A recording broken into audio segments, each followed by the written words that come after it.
류중일 전 야구 국가대표팀 감독이 자신의 전 며느리가 제자와 부적절한 관계를 가졌다면서 처벌을 요구하는 청원을 제기해서 큰 화제가 됐었는데요. 이번에는 전 며느리의 부친이 반박에 나섰습니다.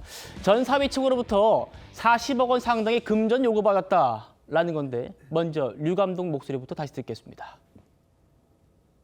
민사에서는 부적절한 관계다라고 하는데 형사 사건에서는 증거가 부족하니까 그냥 불기소된 거예요. 불린 장소에 우리 손자라도 데려갔거든요. 손자 데려가는데 그때가 2살 반 정도 됐는데 이거는 말이 안 되잖아요. 어린애를 데리고 왜 그런 장소로 가냐고요.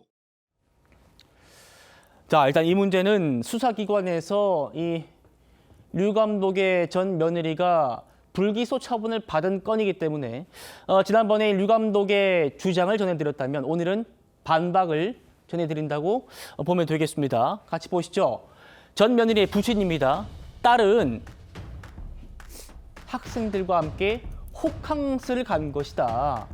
룸서비스를 시키고 사진 찍고 놀기도 한다. 그 사진들이 학생들의 SNS에 올라가 있다. 설 변호사님, 민사에서는 류 감독 측이 이긴 걸로 알고 있는데 지금 전 며느리 부친은 불륜이 아니다. 호캉스를 학생들과 한 것뿐이다. 이렇게 얘기하나 봅니다. 정말 좀 의미 없는 저는 해명이라고 봅니다. 이게 민사소송에서는 손해배상 책임, 위자료 책임이기 때문에 그리고 부정행위에 대한 것은 굉장히 폭넓게 인정되고 있습니다. 그냥 예를 들어서 배우자 아닌 이성과 어떤 부적절한 사이로 보일 만한 행동을 하더라도 그 자체가 부정행위로 인정을 받기 때문에 아마 민사소송, 그러니까 위자료 소송이라든지 아니면 이혼소송 같은 데서 인정이 됐을 거라고 생각을 합니다만 형사소송은 엄격하게 증빙이 돼야 되거든요. 어떤 구속 요건에도 해야 되기 때문에 이런 부분 등이 인정이 안 됐는데 조금 수사기관에서 처분 자체가 조금 그러니까 쉽게 납득되기 어려운 부분도 없지 않아 있습니다. 그 아이가 이걸 인지하지 못했을 것이다라는 전제 하에서의 그 학생과의 어떤 문제를 전부 다 그냥 수사기관에서는 무혐의 처벌을 해버렸거든요. 저희가 지금 영상도 보여드리고 있습니다만 이 전 며느리가 이렇게 제자와 호텔 프런트에서 포옹을 하고 또 입 맞추는 모습도 보이고요. 그다음에 아이를 안고 류중일 전 감독의 손자죠. 당시 2살 좀 넘었다고 하던데 그 손자를 안고 함께 어디론가 향하는 이런 모습이 류 전 감독은 불륜이라는 것이고 지금 전 며느리 측은 아니, 제자들과 일반적으로 호캉스를 가는 것이다. 이런 얘기를 하고 있는 거예요. 그러니까 지금 주장은 며느리 측에서의 주장은 이혼 소송이나 민사 소송에서 할 얘기들입니다. 굳이 안 해도 될 얘기를 했다고 생각을 하고요. 지금 소송을 통해서 드러난 사실도 지금 무슨 코스튬 의상이란 걸 저 여성분이 들켰다는 거 아니겠습니까? 근데 그 코스튬 의상이 뭐냐고 물어보니까 원래 남편과의 남편과의 시간을 보내기 위해서 만들었다는데 그 코스튬 의상에 어떤 다른 체액이 묻어 있고 그런 DNA 검사를 또 하지는 않았어요. 그렇기 때문에 좀 그런 부분에 있어서 좀 문제가 있다고 보고 아까 우리가 영상에서 좀 흐릿하게 보이긴 했지만은 증거 영상에서 부적절하게 굉장히 신체 접촉이 부적절한 정도를 넘은 수위까지도 있다라는 부분에서는 글쎄요. 형사적으로는 어떻게 판단이 될지 모르겠지만은 지금 류중일 감독의 전 며느리의 부친이 굳이 저런 얘기를 하셔야 되나? 저는 그런 생각이 좀 들었습니다. 그러니까 전 사돈이 되는 겁니다. 류중일 감독의 전 사돈이 이렇게 또 주장을 하고 있습니다. 조현선 변호사님. 전 사위가 40억 상당의 금전을 요구한 혐의로 300만 원의 약식 명령을 선고받았다.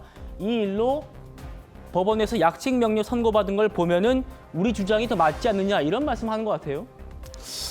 허위 사실이든 사실이든 상대방이 숨기고 싶은 내용이라든가 부끄러운 내용에 대해서 어찌됐건 간에 그것을 공개하겠다라고 말을 했고 상대방이 그것에 대해서 협박이라고 느꼈다.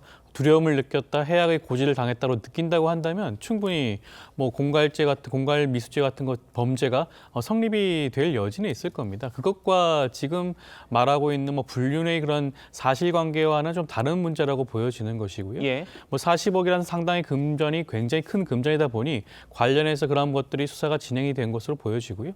약식 명령이라는 것을 일단 검찰이 그런 약식 청구를 하고 그것이 법원의 판단으로서는 약식 명령문이 나왔다고 보여지는 것이고요. 아마 이것이 아마 전 남편 입장에서는 류중일 전 감독의 아드님이시겠죠. 그쪽에서는 아마 정식 재판을 청구했을 가능성도 있을 겁니다. 네. 최종적으로 법원의 판단을 받지 않았을 가능성도 있기 때문에 지금 단정적으로 뭐 공갈 미수죄로 처벌받았다라고 말씀을 드리기는 좀 곤란하지 않을까 싶습니다. 그렇군요.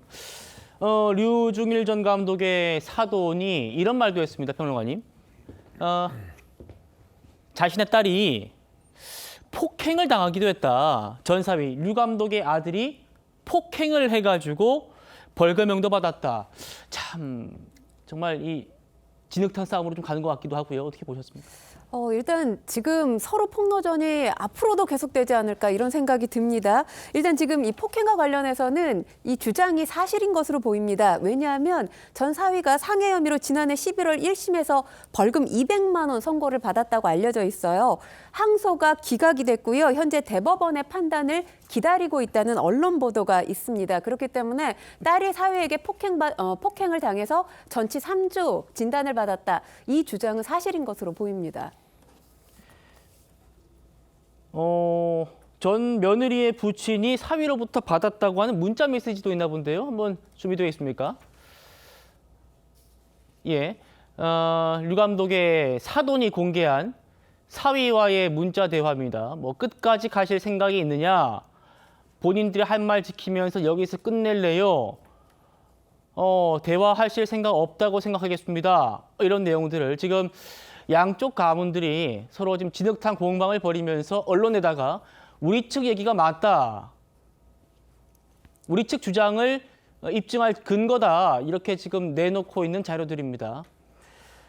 류 감독은 전 며느리가 불륜을 저지르고도 교사로 복직하려 한다라는 점도 강하게 비판했었는데요. 평론가님, 이 부분에 대해서는 또 뭐 사실과 좀 다르다고 하는 거죠? 네, 그렇습니다. 사실 류중일 전 감독의 주장에 따라서 며느리를 향한 비판 여론이 상당했던 상황이었고요. 당시 류 감독이 이 교육계를 향한 비판의 목소리도 상당히 강하게 냈던 걸로 기억을 합니다. 그런데 오늘 전 며느리의 부친에 따르면 일단 교사로 복직할 생각 없다라는 겁니다. 강하게 선을 긋는 발언을 했는데요. 이 관련해서 의혹이 불거진 것, 빌미를 제공한 건 딸이기 때문에 교사 꿈도 꾸지 말라고 했다는 거예요. 교사할 예. 자격이 없다라고 딸에게 일침을 가했다라는 게 지금 부친의 입장입니다. 1년 전부터 다른 회사에 다니면서 현재 회계사 준비를 하고 있다 이렇게 전하고 있는데요. 굉장히 억울하다라는 심경을 또 토로하고 있습니다. 전체적으로 보면 어떤 프레임에 씌워져 있는 것 같아서 상당히 억울하다라는 심경을 밝히기도 했습니다. 예.